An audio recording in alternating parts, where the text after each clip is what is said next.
Emotional content is filmed on Whadjuk Noongar land. This podcast acknowledges the traditional owners and custodians of country. Always was, always will be Aboriginal land.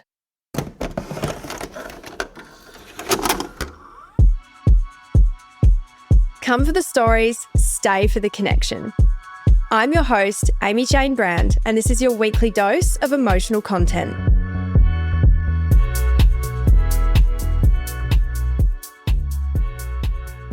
Hello everyone and welcome to this week's episode of Emotional Content. We have an interesting episode today. As you can tell from the title, it's all about cheating. And if you've been listening to this podcast since the beginning, you'll have a pretty good idea of my dating history. So it only felt right to go through some of the things that I have experienced over the years, especially when it comes to shady behaviour like cheating. We are talking all about modern day cheating because apparently Instagram likes and sneaky Snapchat accounts don't count, emotional and physical betrayal, and all the subtle yet suspicious ways people are now cheating in 2025 without technically physically cheating. And of course, I'll be sharing some of my own personal experiences with cheating that you have not heard yet. Whether you've been through it yourself, are currently ignoring the signs, no judgment, I've been there, or just want the relationship tea for your own entertainment, well, this is the episode for you. Before I start, I would absolutely love to do a series dedicated to crazy ex stories, old experiences, cheating, wild scandals, anything to do with previous relationships. If you would like to have the chaos featured on the podcast and have me unpack it for you, you can head over to my website at emotionalcontent.com.au where you can submit me your story in full detail. And remember, it can be kept completely anonymous for your privacy. I think there is so much that we can learn from listening to other people's stories like this. It makes us wiser and it also makes us feel a lot less alone when we're going through it ourselves. To get started with this episode, I wanted to take a deep dive into all of the apps and tactics, cover all the different ways that people are now cheating in 2025. As a millennial myself, reading into some of these tactics, these apps, the ways that people are doing it, I have to say I absolutely could never be fucked going to this much effort, even if I wanted to cheat. There is so much more emotional cheating online that goes on than we probably even realise. And some of these really took me by surprise. I thought I was well aware of the ways that people were doing it, the signs, but there's some stuff here that I really didn't even think about myself. So I'm going to list off the most common apps that people are currently using to be shady dogs with.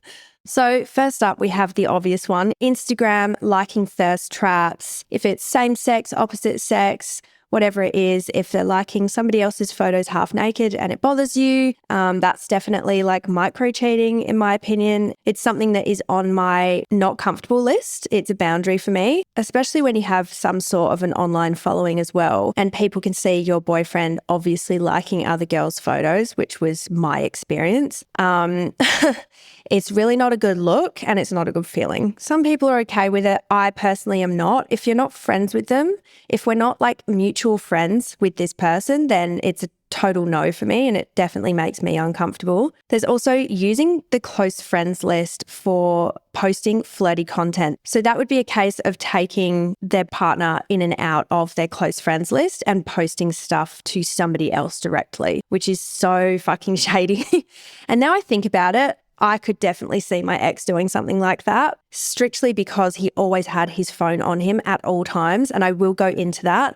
Fake social media accounts or burner accounts, which is what they're called now, fake Instagrams. Honest truth, when it comes to the Finsta accounts, majority of the influencers you're following has one. Sometimes it's just needed to just see what people are doing without physically being seen looking at it. However, you then get people's backup accounts. So this guy might have a hobby page or a photography page or something like that. We used to have our unfiltered pages and some people have those. Anyway, people are using those accounts to speak to people when they shouldn't be. If they have their little innocent looking hobby account that's giving you the heebie-jeebies, the weird gut feeling, then it might be worth taking a bit of investigating into that one. Snapchat is an obvious one. Disappearing messages, private stories, secret conversations that leave no trace. I think Snapchat has always been the number one culprit for that type of thing. I have experienced going through that, which I have talked about in previous episodes, hitting up one of my old best friends on there. Yeah, it's definitely a tool for that. I remember when it first came out and I was thinking, fuck, this is definitely there for shady business. Like, I know heaps of influencers are making fucking money off of Snapchat now, but for the everyday person, Snapchat's dodgy as fuck. Let's be real. Apparently people are also using, which I have never heard of before, it's probably because I'm a bit older, but like Gen Zs are starting to use the excuse that they don't want to break the streak. So it's like a really childish excuse as to why they're best friends in their Snapchat list. That would never fly with me, by the way. That would never. I guess it would be the generation difference potentially. But if you're a Gen Z and you're listening to this right now, I'm sorry, but like, if somebody says that to you, that is such a piss poor excuse, really immature, and they need to grow the fuck up. Like, who the fuck cares about a streak? Like, really? We've got some more obvious ones: WhatsApp, Signal, Telegram, hidden chats, archived messages, secret second numbers, and I've put in brackets here, it's giving drug dealer, because I mean it is. If someone's like, oh, message me on Signal, message me on Telegram. Bro, everyone's getting their drugs on Telegram these days. I literally haven't heard people bring up Telegram since like COVID. But if somebody ever asked me to message them on there, if I was single, I would be sus as fuck. That's so sus. Why do you need disappearing messages? Personally, I think that one's a given. Most people know that. Facebook Messenger now has secret conversations mode with disappearing messages as well. I don't use Facebook much at all anymore. However, I think it tells you when the messages are disappearing on Facebook Messenger. Correct me if I'm wrong. Then there's TikTok, flirty comments, private DMs, building conversations that go beyond friendly. I would say that's the same with most apps like Instagram and stuff. The private DMs, you can delete them, all that type of thing. Grindr, Tinder, Bumble, Hinge, using dating apps in travel mode or pretending to be single. I actually have never used a dating app. Yes, I have always been in relationships. When they first came out, I was in a relationship, and I met Frank in person once I got out of my last relationship. So I did have Raya for a little bit, but that was from a business perspective, and I was doing that when I was in America, but I never had any other considered dating app. So I don't have much idea with that one. However, I did look into it, and I do have the details into what travel mode means if you guys don't know as well. If someone is using travel mode while sitting next to you on the couch, they are virtually placing themselves somewhere else to swipe in secret. So it's a way of cheating out of town without physically being there. Some people use it to avoid getting caught by swiping in cities their partner doesn't live in. It feels less risky for them because no one local will see it, which is so fucked. I never thought about that, but it makes so much sense. Obviously, pretending to be single, it's kind of a catch-22 with that one, I think, because at what point, like if you're seeing people on dating apps and then you start seeing somebody for a couple of weeks, whatever, you're sleeping together, what is an acceptable time, in your opinion, to turn off the dating app or to delete it?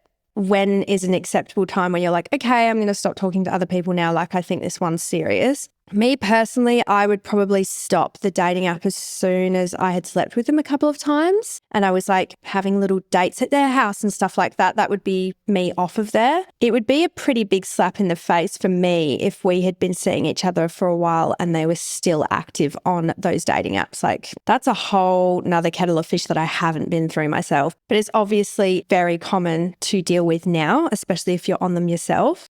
OnlyFans, this is an obvious one, I think, to everybody. Paying for private chats or forming inappropriate relationships with creators. Anyone who's got a decent following on OnlyFans, they are most likely not speaking to the actual creator.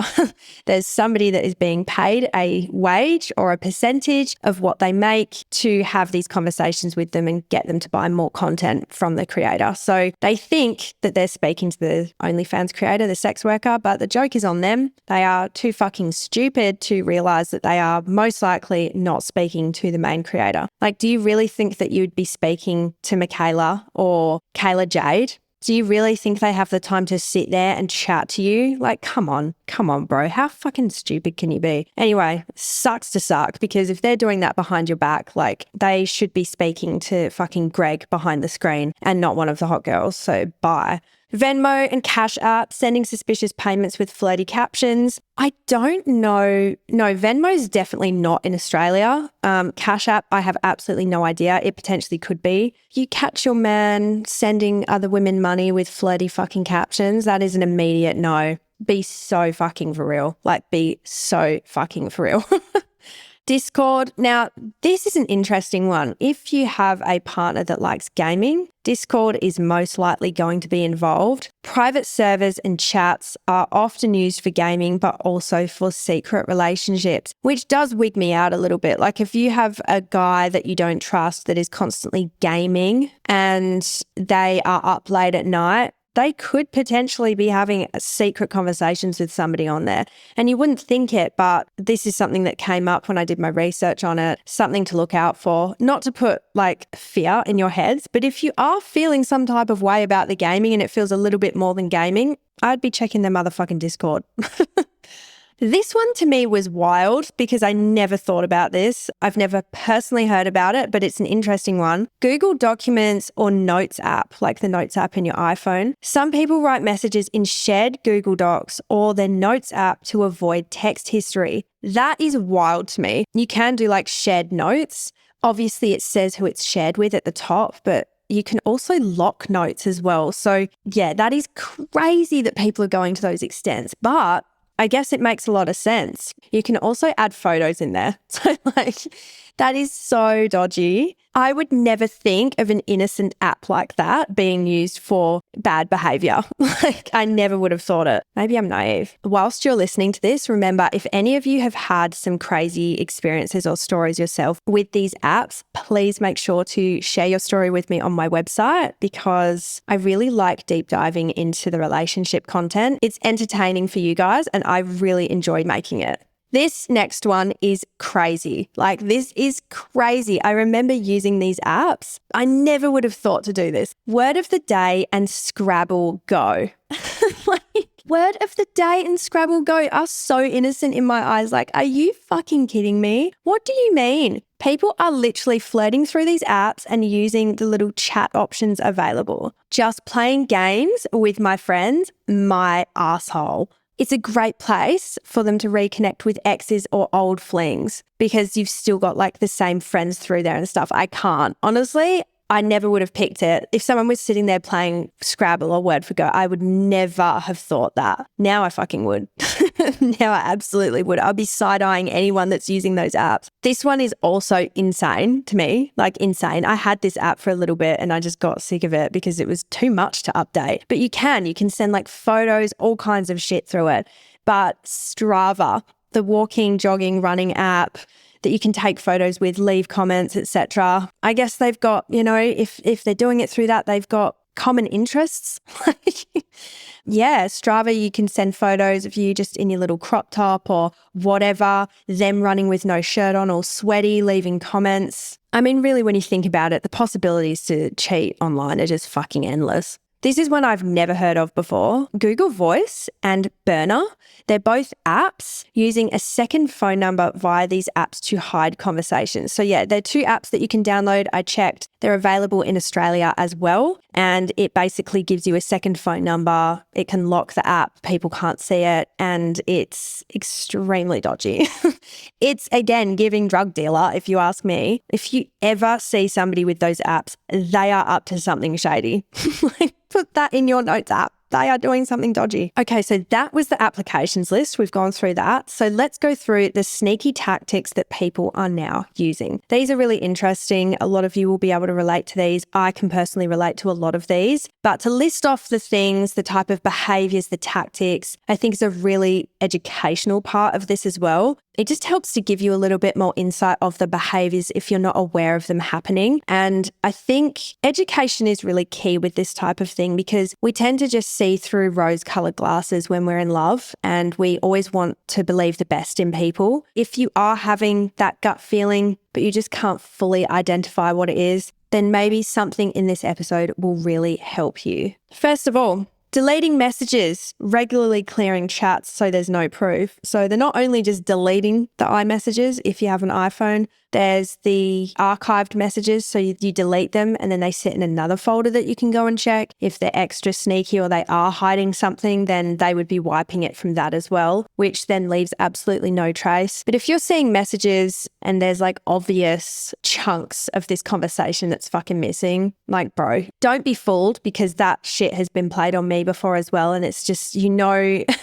that something has been said that shouldn't have been said. The proof is really there if the conversation doesn't make sense. And another thing, if you're quickly getting hold of their phone, this is going to sound really toxic, and I kind of apologize, but I kind of don't, because like if you are trying to catch someone out that you've been with that's being dodgy, then it's their own fault. I'm not the type of person to look through my partner's phones naturally. I have to be really heavily pushed to that. So there's no judgment from me if you are looking through their phone. But if you are, the best thing that you can do is go into their messages and type your name to quickly see where you've popped up, and also just immediately go into like their closest friends' messages. Just go looking straight there. Don't go looking for other girls, go straight there, because I can guarantee you they're talking shit in there and they always fuck up that way. And that's on period. Location sharing, but when it suits them, turning their location on and off. If you're noticing somebody doing that and you're like constantly sharing your location with each other and they're suddenly just like not available, which is something that you will find really quick now with iPhone users. Sorry guys, if you use Android, I don't really have much of a clue. But with iPhone, with Apple, now when you're sharing location, it actually says in the text messages exactly where they are underneath their name. So you would be able to tell very quickly when you're texting them if it's off, rather than having to go into the Find My Friends app. So that's something that I noticed recently, which I personally love, because it's like funny when you're texting your friend and you can see where they are and you're like, you know they're at work or whatever. Otherwise, if you're doing it with your partner and they're suddenly not able to be seen under their name, that's a big red flag, and they're turning it on and off when they fucking feel like it. The airplane mode trick. This isn't something that I have been very familiar with, but it makes sense. Turning on airplane mode before reading messages so it doesn't show as read for social media. So going into the app, letting it load in your messages, your inbox, whatever, turning it on airplane mode and then reading it that way so it doesn't show that it's seen. Now, this personally, for me, is for rookies. Okay, I'm going to share something with you that's a hack that a lot of influencers use. You guys might know about it, you might not. Personally, when I figured this out, I was like, this is chef's kiss. Probably going to be exposing myself a little bit here, but whatever. If you get a message from somebody on Instagram and it lands in your main inbox, where it will show that you've read it if you click on it straight away, what you can actually do is go to their profile, put them on restricted and read the message that way, because it sends the message through to message requests where you can read it before having to actually respond. That way they don't see that you've read it and you can take your time in responding. Or if you don't want to respond, you can keep them on restricted and you don't have to. However, the moment that you take them off of restricted, it shows that that message has been read. So it's a way of being able to privately read something before responding. It gives you a little bit of time before responding, and it's a hack that a lot of us use, but not everybody knows about it. However, this episode is about cheating, so that could be used in the wrong way. But if there's somebody messaging you that you don't want seeing that you've read their message, then this is the perfect hack for everybody. Using a work phone and claiming that all of the calls and messages are work related. I think this one would go way back before social media was even a thing. Like if you have a second phone, you could do all kinds of dodgy shit on there, especially if you're like leaving it at work, whatever. That one's pretty obvious. Muting their notifications, hiding texts or calls from someone by silencing them. I'd also say the people being on D&D all the time as well. That's a really great way of not having dodgy notifications show up from people that they shouldn't be fucking talking to. So using the "we are just friends" excuse. Now, this is a tough one because girls and guys are absolutely allowed and can have friendships that are platonic between each other whilst in relationships, right? Not everybody is 100% comfortable with it. I personally feel quite scarred from that excuse being used and being abused. It makes me uncomfortable if my partner is like besties with another girl. It doesn't really fly with me unless I'm able to have a good friendship with them too. If that's the case, then it's totally different. But if they've just got a bestie that I'm kind of kept out of, or it's considered work-related bullshit that was used over me all the time, yeah, it just doesn't fly with me. It makes me very uncomfortable. I don't know how you guys feel about it. Let me know in the comments of this episode how that makes you feel. I'm not 100% good with it. I do have my insecurities, and that is one of them. Like, I'm not good with that shit, and I'll say it with my chest. Like, I'm not good about that. And I've got my reasons. On top of them using the friendship excuse, I have also been used as the friend and then love bombed, manipulated into a relationship. Obviously, it was my choice to get into the relationship, but I was disguised as just the close friend to my ex's partner at the time. It's basically exactly how my ex got me, strategically, through manipulation. And he actually said to my face that it was his plan. He had planned exactly how he was going to basically get me. And looking back, that's the only way he's been able to successfully get women, is by befriending them first and being, the caring best friend when you're in a shitty relationship and helping you out of that. Ugh. Anyway, yeah, been there. We're just friends. My fucking asshole.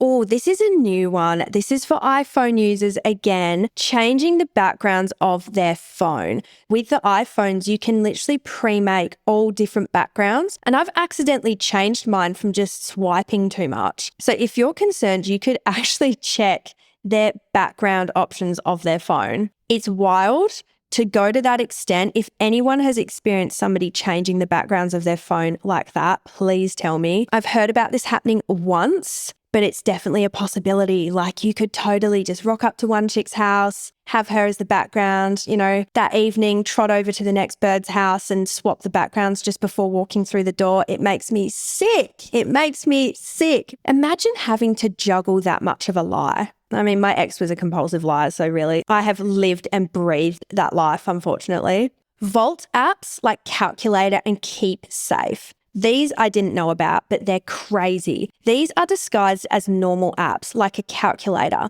but open to a hidden photo or video vault for living a double life kind of vibe. So it's literally an app that looks like a fucking calculator, and you click on it and it's a password protected vault in order to save videos and photos of other people that are being sent, like dodgy shit. Like, oh my God, the fact that people are creating apps like this just goes to show the level of deceit that can happen with society now. Obviously, we didn't have all this shit before phones and stuff. Like, that's next level. I don't even want to think about that being a possibility, to be honest. It just makes me sick.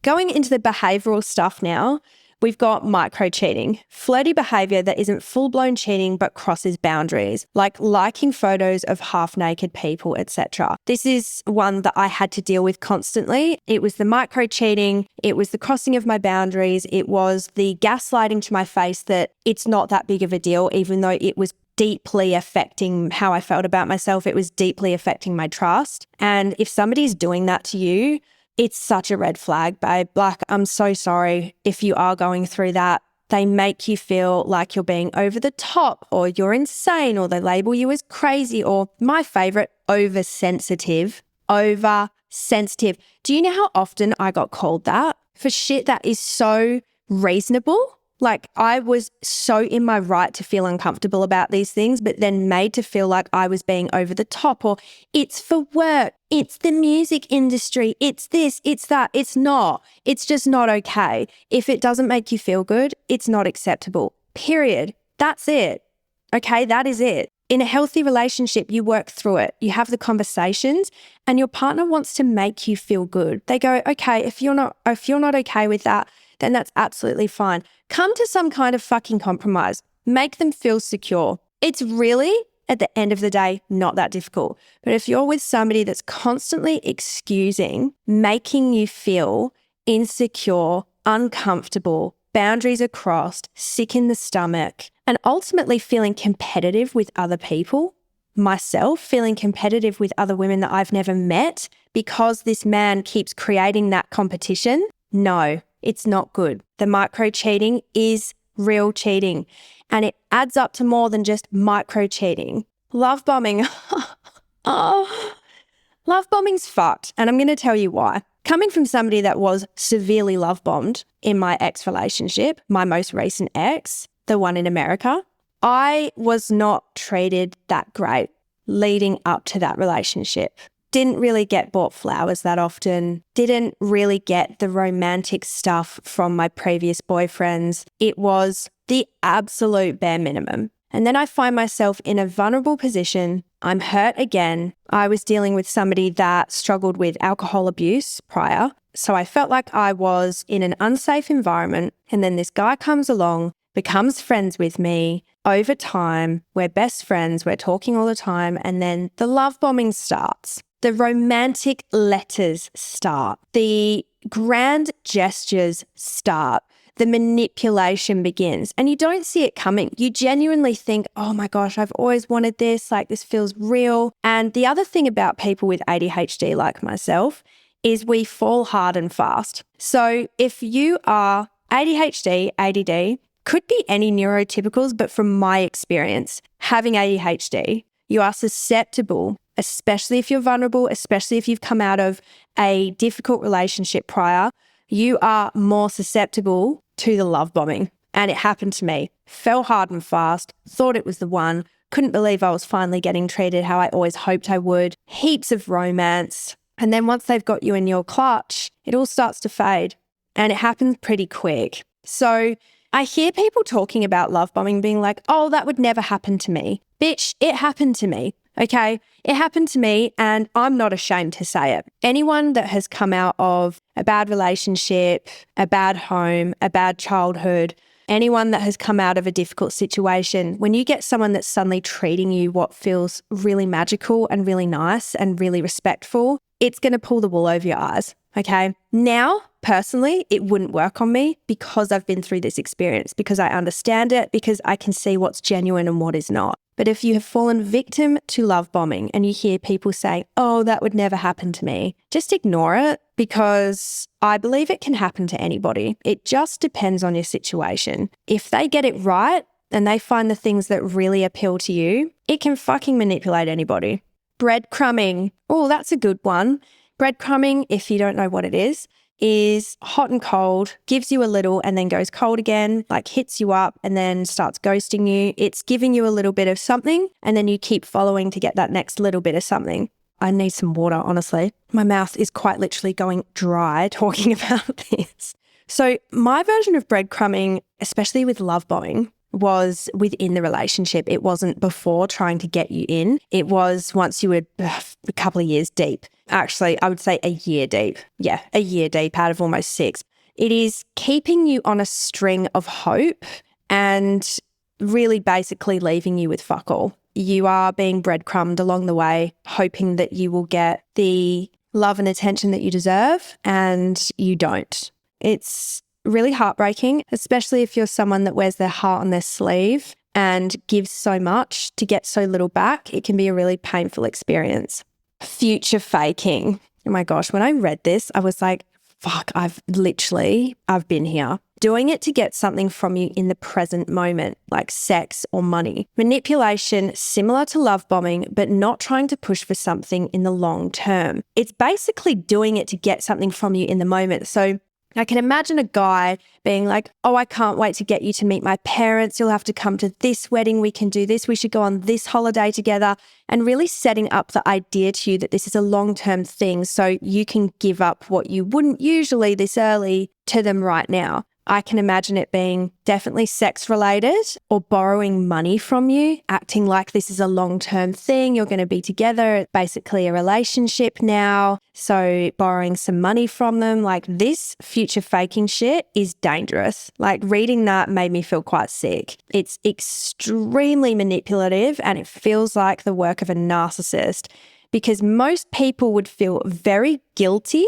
and morally incorrect doing something like that. Benching is another one, keeping you around to have you as a second option when their first option isn't available. Ugh, It's so gross. Two-timing people, having you around as a second option when the other one isn't available is pretty self-explanatory. This feels like the dating scene 101 at the moment. This is what a lot of people have to deal with, and it would not be a good feeling. It wouldn't be a good feeling at all. And if anybody is making you a second option, please, for the love of God, leave. Anyone listening to that right now, please, please do not let somebody make you second best. And the last one in here is pocketing, not introducing your partner to friends or family or keeping you on the back burner. Yeah, similar to benching, but not introducing you to their friends and family is really giving, I'm not in this for the long term. This isn't a proper relationship for me. And if that's where your head is at and they're doing this to you, I would get out. Personally, that's not on. If you guys have been in the stages of talking or seeing each other for a while and that's not coming up, especially the friends, that's just not good enough, guys. It's not good enough. We're going to get into the part that you guys all want the most, and it's my personal stories. This one I have kept off of the podcast. Actually, I didn't know if I was fully going to tell this story, but today I've decided to. This was one of the last straws for me, even though there was many. This was one of them that really messed me up, and I 100% never came back from this. These couple of stories are actually so cringe. It makes me feel a bit sick that I ever put up with this shit. When I was in America, a big thing happened. I'm not going to say what artist this was because she's absolutely lovely, but this was a very big eye-opener, and it made me realize that shitty men love to make the girl the problem, the other woman the problem. So obviously I couldn't trust him. I have shared some reasons as to why. We had regular arguments about it. We were arguing a lot of the time. I'd say at least 70% of the time we were in some kind of disagreement, argument. Things were pretty bad at this point. I obviously had trust issues for good reason, for years of good reason. My ex came to me face to face and asked me if it was okay that he met up with this artist for work at the studio house, and it would have been just those two. Now, I immediately was never going to be comfortable with that, so I don't know why the fuck he asked me. I don't know why you'd bother asking me if you could meet up with a stunning female artist alone in a house, just those two.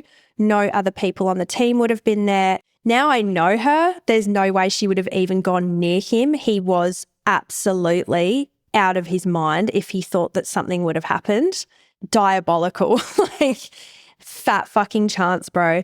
Anyway, I said no. If that's the case, then I'd prefer if somebody else on the team was there as well. Otherwise, go and have like a dinner meeting somewhere public. He was frustrated with me saying no. There was a bit of back and forth about it, and I just dug my heels in and was like, no, I'm not comfortable with it, because I wasn't comfortable with it, and I was sticking to my guns about it. And I thought that him coming to me and asking me that question face to face, no text messages, meant that he was actually honoring my boundaries and was going to keep his word about the way the meetup happened. A week later, this meetup happens, and I'm watching where he is on Find My Friends, because we were sharing location with each other for a very long time at this point. One of the reasons why we did start sharing location is because I was also touring at the time. So I was DJing, and I would go to countries like Italy, and I'd come back to Australia and I'd be touring around like Cairns and stuff, areas that I'm not very familiar with. We'd both be separately touring very often. So it was a safety measure for us to have that shared constantly. Anyway, I think he definitely forgot. He 110% forgot that I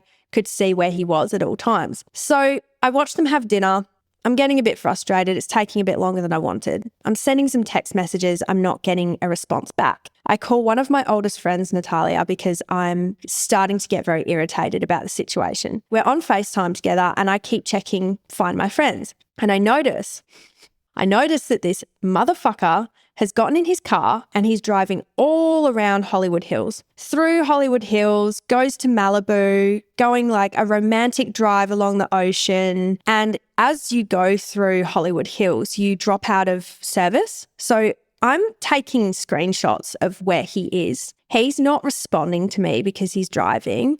So he's taking this girl for a drive. I don't know where. I don't know what he was trying to prove. This romantic nighttime drive through the hills down to Malibu, whatever. I'm going absolutely bananas about it because I'm like, what the fuck is he doing? He was literally supposed to just go to dinner and then come back. So he's being dodgy as fuck. Now, when he finally got home, he had the nerve to lie to my face and say that he was at dinner the entire time. If I wasn't smart, because I had been going through years of manipulation and gaslighting from this guy, right? If I didn't take those screenshots, he would have point blank lied to my face through and through, never folded. I was showing him the screenshots of where he had been, and he literally started the crocodile tears, started crying because he'd been caught out. The only time I ever saw tears out of that man was when he was caught out, right? So as you can imagine, I'm furious. You have asked me if you can go and do this meeting a certain way. I've told you what my boundaries are and you've completely just walked all over them as usual, thought you could be dodgy behind my back. His excuses were very interesting, and this is the thing that I really learned out of this experience. He immediately made this female artist sound like she was a diva, didn't want to take an Uber. She had to be picked up from her hotel, taken to dinner, and then he decided to show her around LA a bit. But he made it sound like she refused to take an Uber because it was beneath her, basically, right?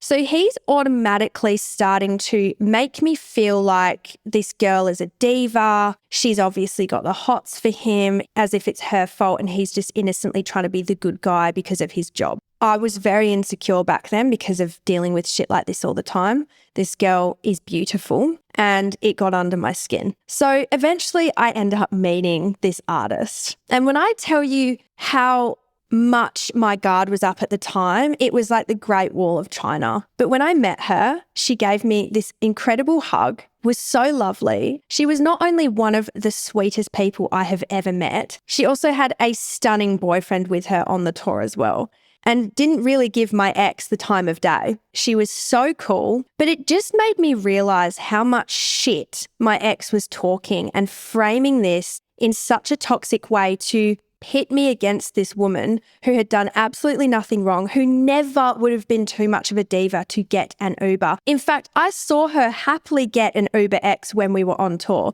She was not that type of girl. She's extremely down to earth, but this is the type of shit I would deal with all the time. Being made to feel insecure against other female artists, incredibly talented, beautiful female artists. It was horrible, man. It was absolutely horrible. And that is the type of shit that guys will do. They will make it all, oh, it's the crazy ex. Oh, it's the crazy girl. Oh, she was obsessed with me. Oh, she was too much of a diva to take a fucking Uber. Like, no, you're the one with the bad intentions. You're the shit cunt. I'm sorry, I haven't said cunt on here yet, but I'm saying it. You are the shit cunt. That is the type of shit I would deal with. And the cringe that I felt, the cringe inside when I was like, oh my God, this girl is so sweet, so beautiful inside and out, just not just physically, inside a beautiful human. And you are just a pig that made her seem like she was a piece of shit. Like, how dare you? How dare you?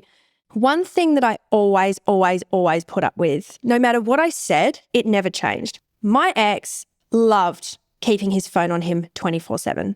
24/7, taking a shit, having a shower, even if it was on charge, would take it specifically off charge into the bathroom with him, lock the door, have that phone on him at all times. On top of that, always had his phone turned the other way, constantly flipped so the face was down. In public spaces, us two alone, phone was always down. And I had such a problem with it. Like, I knew that there was just something so dodgy about that because I've never been around someone that's like, oh, always got to have my phone flipped the other way. I dealt with that for years. It happened from literally the beginning, constantly hiding the phone. Sleeping, working, socializing, doesn't matter what it is so disrespectful. I need more water. Oh my God. This is so fucking cringe. I actually can't believe I'm saying it on the podcast. This is actually believable. That's the worst part, is when I was told this, I believed it immediately. I didn't even think, you know what, That's so outlandish and so cringe. There's no way that he would have come out with that. Bitch, I believed it straight away. I didn't even get mad at the girl that brought this information to me. I was just like, man, that sounds just like him. What the fuck was I thinking? After I publicly ended things online, if you've listened to that last episode, I talk about how I was the only one that went online and basically announced that we had split up. After announcing a big relationship ending, people tend to come out of the woodwork afterwards. And I was expecting it. There was a couple that came out and directly hit me up and said things. I wasn't really taking too much notice of some of them because they just could have potentially been fake. There wasn't much backing it. It was just like, maybe they're just trying to hurt me. Or it could have simply been that horrible girl that stalked me and tried to ruin my life that he dated after me. But there was one that came up before she was in the picture. And it was very quick after I had announced things and it gave a lot of detail. I remember this girl actually coming up in conversation with my ex when we were still dating. It was when we were still in Australia and there was a girl that was in New Zealand who had some connections within the music industry and they would talk from time to time. This was before being signed with the Chainsmokers. My ex absolutely loved being told how great he was. He needed praise at all times about what he was doing. So if he got that from a girl, you were going to get attention back. A few years down the track, once he was signed with the Chainsmokers, he went on tour and there was many times where I didn't go because I genuinely couldn't be bothered being on tour because tour life looks really glamorous, but it's very fucking exhausting and every single thing you're doing runs on their timeline, which didn't always work for me and my job. So I wasn't with him. This girl informed me that one time they were going to be in the same state as each other when he was on tour. And he had specifically hit up this girl and said something out of the blue inappropriate, mentioning that, oh my God, this is so cringe. I cannot believe I'm saying it. I believe this happened, okay? I believe it.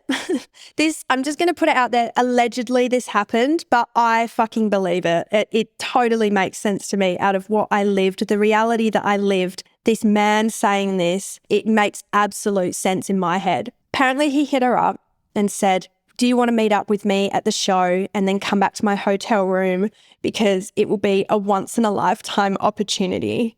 A once-in-a-lifetime opportunity to sleep with him. She said that basically she was interested until he said that. Like she knew about me. She was just being completely honest. She was like, he said the most disgusting, ickiest thing and said that it was a once-in-a-lifetime opportunity to sleep with him basically back at his hotel room because I wasn't around. Oh my God, this just proves every single fucking thing I ever felt. I think if I was given cold hard evidence of that, I would have been like, we are fucking done, bro. Like you're an embarrassment. But at the same time, such a public relationship, people just don't want to get involved. And I get it. But she told me once it was done and she said, I'm really happy you got away from him because that was so cringe. She said she was shocked and she stopped talking to him from that moment. And I just thought, you can't make this shit up. Like, why is she going to actively hit me up and say, yo, your ex-boyfriend hit me up saying to sleep with him was a once-in-a-lifetime opportunity? You're not $20 million,